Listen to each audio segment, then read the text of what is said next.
Bienvenue chers internautes de Angel Makema TV. Je suis Shadow Kele. Je vous invite à vous abonner massivement et de cliquer sur la cloche de notification. Laissez-nous un commentaire, aimez la vidéo et surtout ne zappez pas le publicité.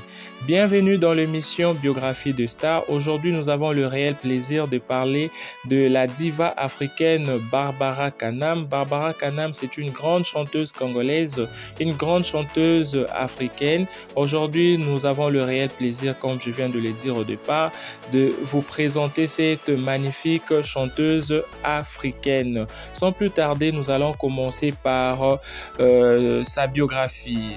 Barbara Kanam est née le 27 septembre 1973 à Bukavu, en République démocratique du Congo. Sachez qu'elle est née le 27 septembre 1973 à Bukavu. Elle est issue d'une famille de 12 enfants. Sachez que la magnifique et sublime Barbara Kanam, elle est issue d'une famille de 12 enfants. Elle a effectué une partie de ses études à l'école belge de Kinshasa. Donc, Barbara Kanam, elle a étudié. Donc, souvent, nous croyons que les chanteuses, les actrices, les stars ne sont pas passées par les bancs de l'école. Mais sachez que pour Barbara Kanam, elle a étudié et puis elle a étudié dans l'école belge de Kinshasa. Et après, elle est partie à Lubumbashi pour obtenir son diplôme de fin d'études secondaires à l'école belge de Kolwezi. Donc, et puis ses études universitaires, elle a étudié en Afrique du Sud et puis en Côte d'Ivoire. Donc, notre magnifique chanteuse Barbara Kanam, elle a une tête très bien faite. Donc, elle a reçu une instruction. Vraiment, c'est une bonne chose et nous félicitons le parent plutôt de la diva africaine. Après de brillantes études en commerce international, elle découvre le chant en 1993 au sein de l'orchestre Dévotion et perfectionne sa technique vocale. Donc, Barbara Kanam a commencé en 1993 sa carrière musicale, mais c'était dans un orchestre Dévotion. Dans l'orchestre Dévotion, allais-je dire.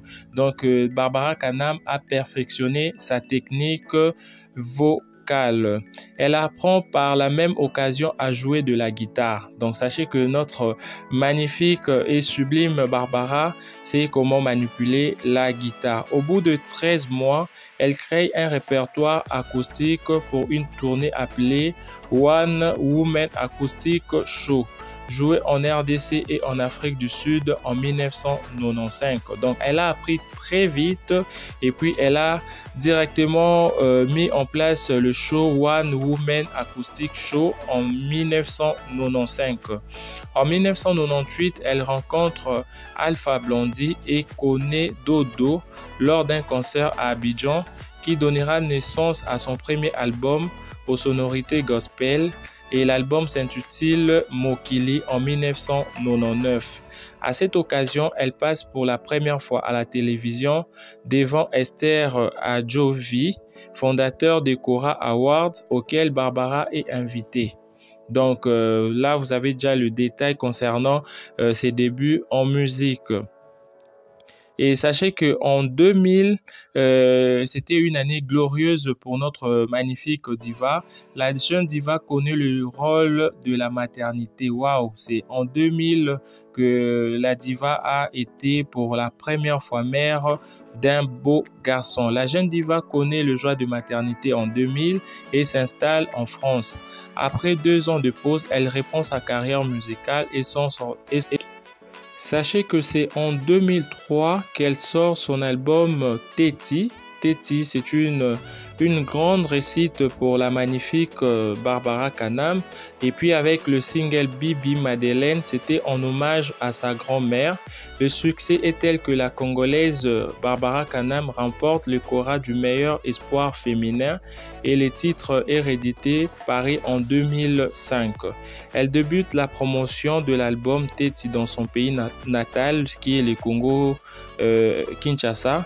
C'était en 2005 et puis en 2008 elle lance son propre label Kanam Music. Donc là c'est vraiment les informations concernant la magnifique Barbara Kanam. Sachez qu'elle a vraiment sorti plusieurs opus comme Jarabi, Jardin d'amour, Bibi Madeleine, L'argent appelle l'argent. Vraiment, c'est une très très grande chanteuse ici au Congo Kinshasa, une très grande chanteuse en République démocratique du Congo et en Afrique. Là, je vous laisse suivre ses prestations et je vous dis bye.